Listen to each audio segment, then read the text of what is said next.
Hello, आप सभी बच्चों का स्वागत है एक और नई नाइक सीरीज की प्रैक्टिस सेट 18 में। इससे पहले हमने 17 प्रैक्टिस सेट कंप्लीट कर लिए हैं और ये है 18वां प्रैक्टिस सेट रहेगा। ठीक है, तो इसका पहला क्वेश्चन है, बल्ती नृत्य कहाँ का है? तो यह है लद्दाख का। ठीक है, बल्ती भाषा में इसकी अपनी पोशाक, संगीत और गीत है। ठीक है, उत्तराखंड के अन्य नृत्य की बात करें तो पांडव और जागर, कश्मीर के रहूप, बच्चा नगमा, हिमाचल प्रदेश के जूर और झांझर।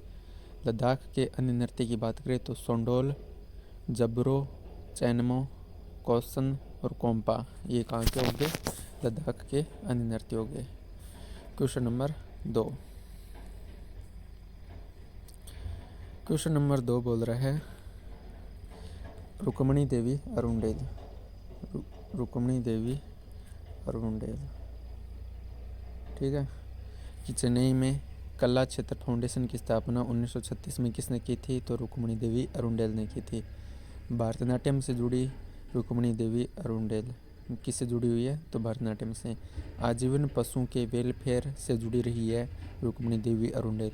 राज्यसभा की सांसद रही है 1952 से 1962 तक। 10 साल तक राज्यसभा की सांसद भी रह चुकी है। भरतनाट्यम की शास्त्रीय शैली की जानकी किसको कहा जाता है? तो ये कहा जाता है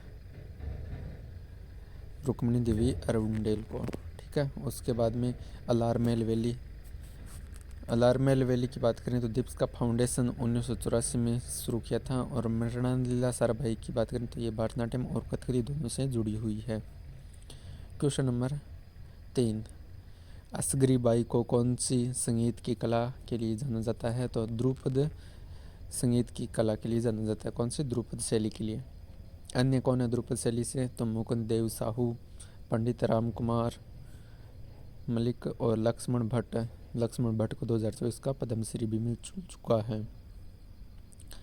कर्नाटक संगीत से संबंध रखने वाले अन्य कौन है? अरुणा साईराम, MS सुब्बुलक्ष्मी और लालगुडी जयरामन। क्वेश्चन नंबर 4, तत्वाद्य यंत्र कौन कौन से होते हैं? पहले को बात करें तत् का। कौन सा? तत्। तो तत् में तार जितने भी हो गए, तार किस किस में होते हैं? तो गिटार में होता है और सितार में होता है और संतूर में। संतूर को ही 100 तारों वाला कहा जाता है। तालवाद्य यंत्र छोड़ दिया जाए, उसके बाद ठोस में घटम, चिमटा और मंजीरा को इंक्लूड किया जाएगा।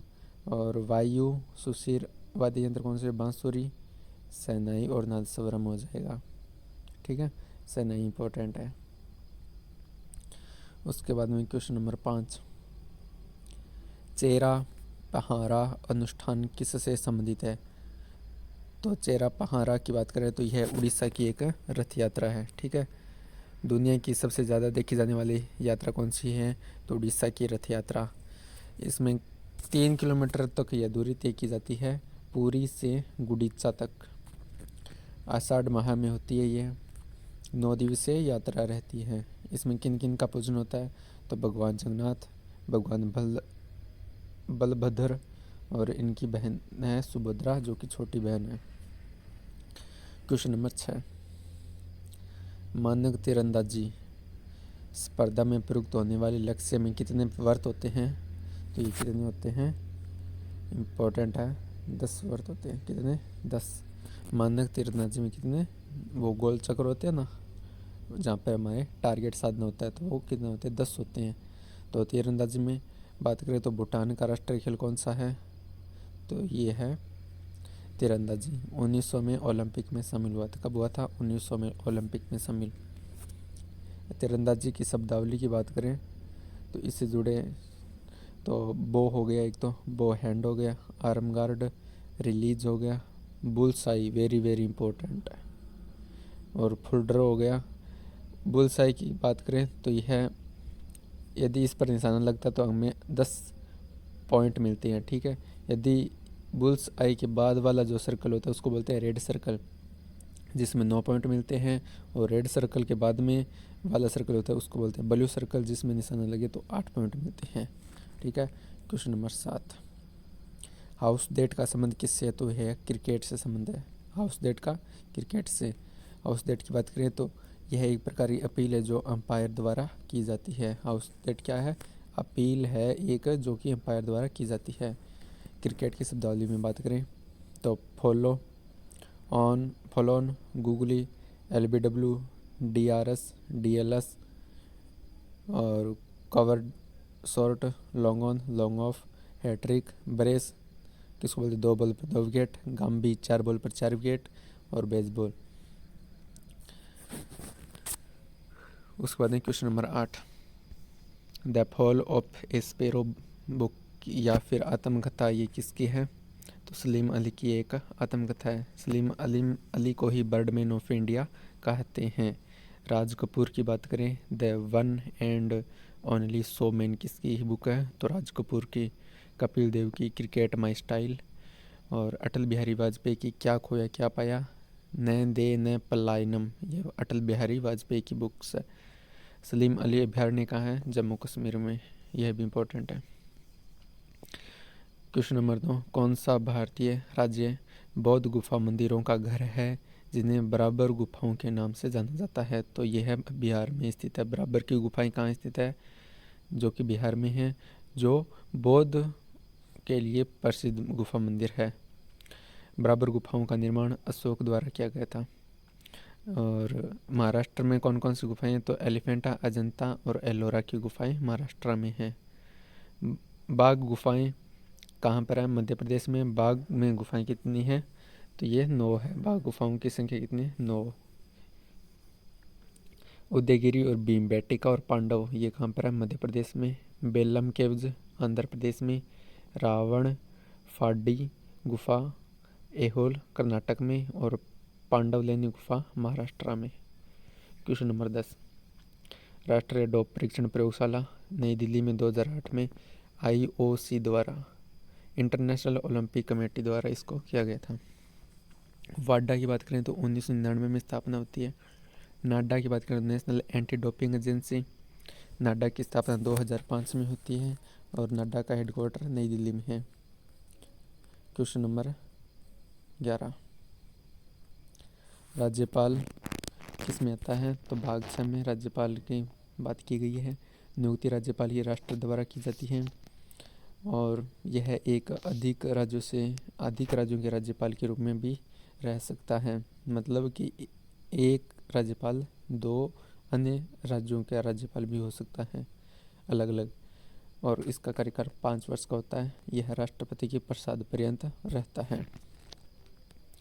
राज्यपाल की बात करें तो यह राज्य कार्यपालिका प्रमुख होता है। आर्टिकल इसमें लिखा, आर्टिकल 154 के अंतर्गत आता है। यह राज्यपाल सभी विश्वविद्यालयों के कुलाधिपति होते हैं। राष्ट्रपति के प्रसाद पर्यंत राज्यपाल रहता है ये, ठीक है। क्वेश्चन नंबर 12, राज्यपाल किसकी नियुक्ति नहीं करेगा? तो यह हाई कोर्ट के जो न्यायाधीश होते हैं उनकी नियुक्ति राज्यपाल नहीं करता है, बल्कि उनकी नियुक्ति राष्ट्रपति द्वारा की जाती है। लेकिन नियुक्ति किन किन की करता है राज्यपाल? तो यह मुख्यमंत्री की, RPSC यानी कि RPSC सदस्यों की कौन करता है?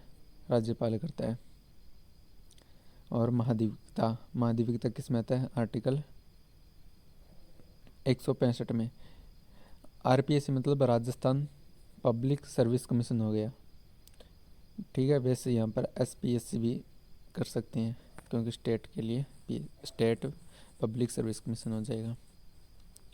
और राज्यपाल राज्य विधानसभा में चुनने योग्य हो, यह इसके एक प्रकार की योग्यता हो। क्वेश्चन नंबर 13, राज्यपाल का कार्यकाल आर्टिकल 156 में आता है। ट्रिक है, इससे याद रखने में आसानी होगी कि राजा का नाक योगा से साफ। तो राज्य में एक राज्यपाल का पद होगा तो आर्टिकल 153 में। का से राज्यपाल कार्यपालिका का प्रमुख होगा आर्टिकल 154 में। नाक से अन में आ गया नियुक्ति, और कैसे कार्यकाल राज्यपाल का कार्यकाल आ गया। उसके बाद में योगा से मतलब योग्यताएं आर्टिकल 157 में। से सेवाएं आर्टिकल 159 में। साप से सप्त आर्टिकल 159 में।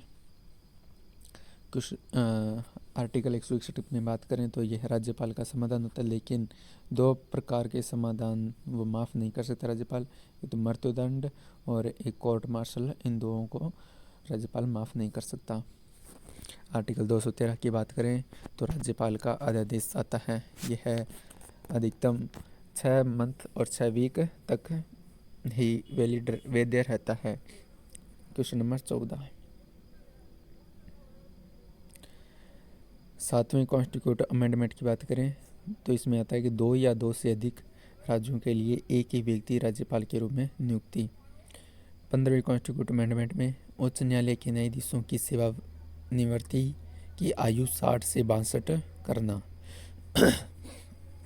26वें कॉन्स्टिट्यूट अमेंडमेंट की बात करें तो रियासतों के पूर्व शासकों को दी जाने वाली प्रीवी परस का अनुमूलन। 38वें कॉन्स्टिट्यूट अमेंडमेंट में अध्यादेशों को पारित करने के लिए राष्ट्रपति और राज्यपाल की शक्तियों को बढ़ाना। नोट लगाकर 7th कॉन्स्टिट्यूट में से क्या चेंज हुआ है कि राज्य पुनर्गठन आयोग की सिफारिश को लागू करना 1956 से लागू हुआ है ये राज्य पुनर्गठन आयोग। क्वेश्चन नंबर 15 में आर्टिकल 167 क्या बताता है कि राज्यपाल को सूचना देने का कर्तव्य सीएम का होगा। क्वेश्चन नंबर 16, राज्य विधान परिषद में राज्यपाल द्वारा कितने सदस्यों को मनोनीत किया जाता है, तो राज्य विधान परिषद में राज्यपाल द्वारा 1/6 सदस्यों को मनोनीत किया जाता है। आर्टिकल 171, विधान परिषद के सदस्यों की संख्या वो विधानसभा के 1/3 से ज़्यादा नहीं हो सकती है, ये बात आर्टिकल 171 करता है। विधान परिषद के सदस्यों का बंटवारा, इनको जोड़ने पर 12/12 आ जाएगा, तो यह अलग अलग हो गए। 1/3 हो गए विधानसभा द्वारा, 1/3 ही स्थानीय निकायों द्वारा, 1/12 स्नातक मतलब कॉलेज के छात्र हो गए, 1/12 शिक्षकों द्वारा और 1/6 राज्यपाल द्वारा। विधान परिषद राज्यों में बात करें तो 6 राज्यों में विधान परिषद है, आंध्र प्रदेश, महाराष्ट्र, तेलंगाना, कर्नाटक, बिहार और यूपी। मैक्सिमम सीट कहाँ पर है, तो यूपी में 100 सीटें हैं विधान परिषद। विधानसभा का कार्यकाल 5 वर्ष का होता है, इसे ही लोअर हाउस कहते हैं, मतलब निचला सदन। विधान परिषद का कार्यकाल 6 वर्ष और इसे ही अपर हाउस कहते हैं। क्वेश्चन नंबर 17, एक प्रसिद्ध तमिल महाकाव्य शिल्पाधिकारम की रचना लगभग 1800 वर्ष पहले इलांगो नामक कवि ने की थी। किसने की थी? इलांगो नामक कवि ने। इलांगो कौन था? जैन साधु था एक। शिल्पाधिकारम की बात करें तो यह तमिल भाषा का ग्रंथ था। कहाँ का है? ये दक्षिण भारत का है। इसमें कोवलन व्यापारी और उसकी पत्नी कनंगी की कहानी शिल्पाधिकारम में बताई गई है। कोवलन व्यापारी की जो प्रेमिका है वो कौन है? वो है माधवी। कनंगी कौन है? कनंगी दक्षिण में पार्वती का दर्जा प्राप्त है कनंगी को। ठीक है। शिल्पाधिकारम का जो सेकंड भाग है वो मणिमेखले के बारे में बताता है। और मणिमेखले के लेखक कौन है? तो सतनार है। ठीक है। मणिमेखले में क्या है? कोवलन और माधवी की बेटी के बारे में बताया गया है। और बौद्ध भिक्षुणी से थी ये। मणिमेखले कौन है? वो बौद्ध भिक्षुणी से थी। शिल्पाधिकारम के 3 भाग हैं। ठीक है। पहला है पुहार कंडानम, मेहर कंडानम और वजी कंडानम। पुहारा कंडानम है वह चोल वंश के बारे में, मेहर पांड्य वंश के बारे में और वजी कंडानम चेर वंश के बारे में बताता है। इन तीनों को ही संगम युग कहा जाता है। क्वेश्चन नंबर 18, क्वेश्चन नंबर 18 की बात करें तो यही जो परमार सर वाले में करवाई हुई है क्वेश्चन, उनमें भी यही क्वेश्चन सेम है। ठीक है ना। तो लगभग परमार सर की बात करें या फिर नवीन सर की बात करें, दोनों लगभग सेम कंटेंट करवाते हैं। लेकिन फ़र्क किस में आता है कि नवीन सर थोड़ा सा साइंस का वेटेज है वो कम रखते तो हैं, मतलब बेसिक ज़्यादा रखते हैं। और डीप की बात करें तो परमार सर का जो साइंस का वेटेज है इन प्रीवियस ईयर में वो थोड़ा सा डीप है। तो मैंने ये दोनों ही की हुई है। तो मुझको याद आ गया कि यही क्वेश्चन सेम को सेम वहीं पर भी है, मतलब परमार सर ने भी करवाई है, उस PDF में भी यही क्वेश्चन सेम करवाया हुआ है। ठीक है। तो क्वेश्चन नंबर 18 क्या बोलते हैं? संगम कविताओं में उल्लिखित जो तमिल शब्द मूवेंद्र है तो इसका अर्थ क्या है? तो इसका अर्थ है तीन प्रमुख कौन से? चेर, चोल और पांडे के बारे में बताया गया है। क्वेश्चन नंबर 19, किस शहर में संगम सभाओं का आयोजन कहाँ हुआ? तो ये तो हुआ था मदुरै में। कहाँ हुआ था? मदुरै में। तो उसमें कुल 3 सभाएं हुई थी। फर्स्ट और थर्ड सभा का पूछ लिया जाए तो मदुरै में, लेकिन सेकंड सभा कहाँ हुई थी? तो कपाटपुरम में हुई थी। कपाटपुरम, इसमें एक बुक लिखी हुई है कपाटपुरम के ऊपर, तो वो है तोल्काप्पियम, जो एक तमिल व्याकरण ग्रंथ है। कुल 3 सभाओं को हो मुच चंगम कहा जाता है। जो ये तीनों सभाएं हुई हैं तो इन तीनों सभाओं को मुच चंगम कहते हैं।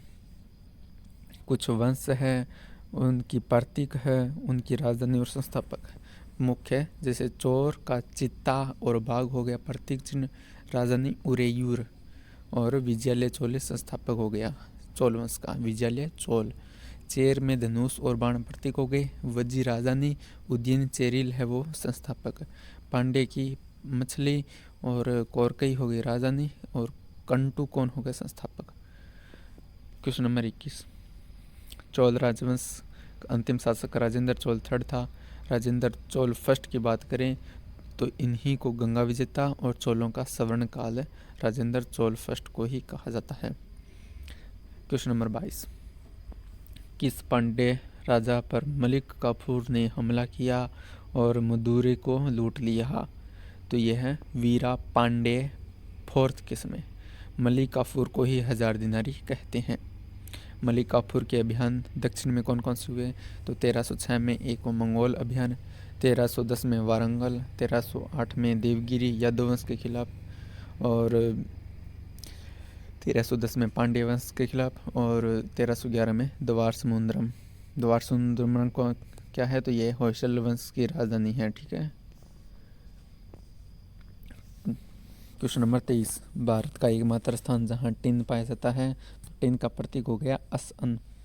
तो ये पाया जाता कहाँ? बस्तर छत्तीसगढ़ में। सबसे ज़्यादा दुनिया में टिन कहाँ है? तो चीन में सबसे ज़्यादा टिन पाया जाता है। क्वेश्चन नंबर 24, तांबा की बात करें तो खेतड़ी व मान भंडार खाने कहाँ की प्रसिद्ध है? वो तांबे के लिए प्रसिद्ध है राजस्थान में। लोहा अयस्क की बात करें तो बादाम पहाड़ तथा कुद्रेमुख ये कर्नाटक में है। जस्ता जावर राजस्थान में, मैंगनीज बालाघाट व छिंदवाड़ा मध्य प्रदेश में।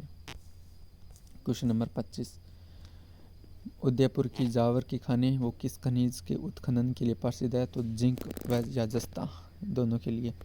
इसे ही वाइट सिटी के नाम से जाना जाता है उदयपुर को। क्वेश्चन नंबर 26, खनिज और उनसे प्राप्ति क्षेत्र मतलब कहाँ पर वो है? कोयला की बात करें तो सबसे ज़्यादा कर्णपुरा खान है झारखंड की, वहाँ पर स्वर्ण सोने की बेहट्टी की खाने कर्नाटक में, और अब्रक नेलोर आंध्र प्रदेश में, मैंगनीज भंडारा महाराष्ट्र में। क्वेश्चन नंबर 27, बैंक रेट क्या है?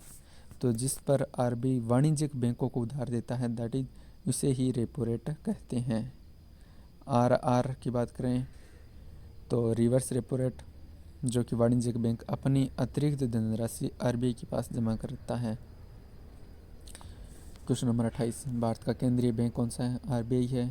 आरबीआई की कार्य कौन कौन से हैं? पत्र मुद्रा निर्गमन, सरकार का बैंकिंग कार्य करना, अंतिम ऋणदाता का कार्य है, और विदेशी मुद्रा का संरक्षण। बैंकों का बैंक इसे कहते हैं।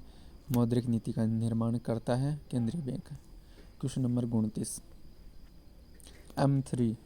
M3 क्या? नकद मुद्रा और बैंकों के पास मांग व मियादी जमा राशियाँ ही M3 है। यहाँ M का मतलब मनी हो गया, तो ये तरलता है एक प्रकार की, मतलब मनी है उसकी तरलता का घटता क्रम क्या हो गया? पहले पर M1, उसके बाद M2, M3, M4। ठीक है। M0 की बात करें तो यह केंद्रीय बैंक की मुद्रा है, जैसे कि नोट हो गया, सिक्के हो गए और गोल्ड हो गया। M1 में कौन सी आएगा? सैकड़न मुद्रा, यानी कि M0 प्लस में जनता के पास जो मुद्रा है वो M1 हो गया। M2 में M1 तो आएगा ही आएगा, उसके प्लस में एज डाक खाने से बचत होने वाली जो जमा राशि है वो हो गई। M3 को ही चौड़ा मुद्रा कहते हैं। तो चौड़ा मुद्रा प्लस में M1 आएगा और M1 के साथ में बैंक प्रणाली, बैंकिंग जो प्रणाली है उसमें जो सावधि जमा है वो आ जाएगी। क्वेश्चन नंबर 30, 1 रुपये के नोट पर हस्ताक्षर किसके होते हैं? तो वित्त मंत्रालय सचिव के। वर्तमान में सचिव कौन है? तो टी.वी. सोमनाथन है। 1 रुपये से अधिक जो नोट पर आरबीआई गवर्नर हस्ताक्षर करता है, ये किस धारा के तहत होता? तो जो गवर्नर हस्ताक्षर करता है आरबीआई, तो किस धारा से? तो धारा 22 से। नोट पर कुल भाषाएं कितनी होती है? 17 होती हैं। 15 प्लस में 2 कौन सी? हिंदी और अंग्रेजी। पैनल पर पूछ ली जाए तो 15 होती है। क्वेश्चन नंबर 31, निकट दृष्टि दोष, इसे ही मायोपिया भी कहते हैं। लेंस इसमें कौन सा होता है? तो कनकेव नतोत्तर यानी अवतल लेंस। दूरदृष्टि दोष, इसे ही हाइपरमेट्रोपिया बोलते हैं। और लेंस का उपयोग कॉन्वेक्स उन्नोत्तर यानी उत्तल लेंस। जरा दृष्टि दोष की बात करें तो इसे ही प्रेस बायोपिया कहते हैं। इसके लिए द्विफोक्सी यानी बाइफोकल लेंस का उपयोग किया जाता है। ये क्या प्रक्रिया हैं? भंजन हो गई, प्रगलन हो गई, हाइड्रोजनीकरण हो गई, वल्कनीकरण। तो ये किस में होती है? भंजन की बात करें तो पेट्रोलियम की कौन सी होती है? भंजन की प्रक्रिया। प्रगलन में ताम्र हो गया, हाइड्रोजनीकरण में खाद्य वसा, वल्कनीकरण में रबर, और वल्कनीकरण में इसमें सल्फर को ऐड किया जाता है, मिलाया जाता है वल्कनीकरण में। ठीक है, जब यह प्रक्रिया होती है तो इसमें सल्फर को ऐड किया जाता है।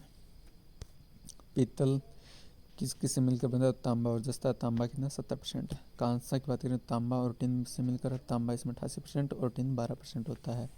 सोल्डर या जो टांग की बात करें तो इसमें शीशा और 67% और टिन कितना? 33%। क्वेश्चन नंबर 34, रक्त में प्लाज्मा कितना पाया जाता है? 55%। और 55% में जो प्लाज्मा है उसमें जल कितना? 90%। क्वेश्चन नंबर 35, आरबीसी को ही एरिथ्रोसाइट्स कहते हैं, डब्ल्यूबीसी को लिम्फोसाइट्स व ल्यूकोसाइट्स कहते हैं। आरबीसी रक्त का कितना % है? तो 40% है। आरबीसी के केंद्रक नहीं पाया जाता, आरबीसी में केंद्रक नहीं पाया जाता है। आरबीसी का जीवन काल 120 दिन का है। इसका निर्माण अस्थि मज्जा में होता है। मृत्यु कहाँ होती है आरबीसी की? तो यकृत या प्लेहिया में। सबसे बड़ी कोशिका कौन सी है? तो हाथी की कोशिका सबसे बड़ी है। सबसे छोटी कोशिका कस्तूरी मृग की। क्वेश्चन नंबर 36, प्रकाशिक तंतु निम्न में से किस सिद्धांत पर कार्य करता है? तो यह पहली बात तो प्रकाशिक तंतु के जनक कौन से? नरेंद्र सिंह। यह करता है पूर्ण आंतरिक परावर्तन पर काम। तो अन्य एग्जाम्पल देख सकते हैं इस सिद्धांत पर जो काम करते हैं। पूर्ण आंतरिक, टोटल इंटरनल रिफ्रैक्शन। तो एग्जाम्पल एंडोस्कोपी, हीरे की चमक, रेगिस्तान में जो मरीचिका बनती है तो वो किस सिद्धांत पर काम करते हैं? तो ये पूर्ण आंतरिक परावर्तन पर बात करते हैं। क्वेश्चन नंबर 37, नाटो का 32वां सदस्य देश स्वीडन बना है। ठीक है, स्वीडन की राजधानी स्टॉकहोम। 31वां कौन था? फिनलैंड था, राजधानी हेलसिंकी। 32 सदस्य हैं इसके। ठीक है, 30 यूरोप के हो गए और 2 हो गए यूएसए और कनाडा के। पेरू की राजधानी लिमा है। नाटो की स्थापना 4 अप्रैल 1949 को हुई थी। स्थापक सदस्य देश के दिन से 12 थे। हेडक्वार्टर नाटो का ब्रुसेल्स में है। ब्रुसेल्स बेल्जियम की राजधानी है। क्वेश्चन नंबर 38, नई दिल्ली में डिफ कनेक्ट 2024 के दौरान रक्षा मंत्री ने कौन सी योजना स्टार्ट की है? तो अदिति योजना। क्वेश्चन नंबर 39, हाल ही में सुधा मूर्ति को राज्यसभा के लिए मनोनीत किया गया, तो उनको 2023 का पद्म भूषण मिल चुका है। ठीक है, एक तो। और बुक कौन सी है सुधा मूर्ति की? तो वाइज एंड अदरवाइज, डॉलर बहू, Mahashweta, the day I stopped, 3000 टांके और house of cards, drinking milk.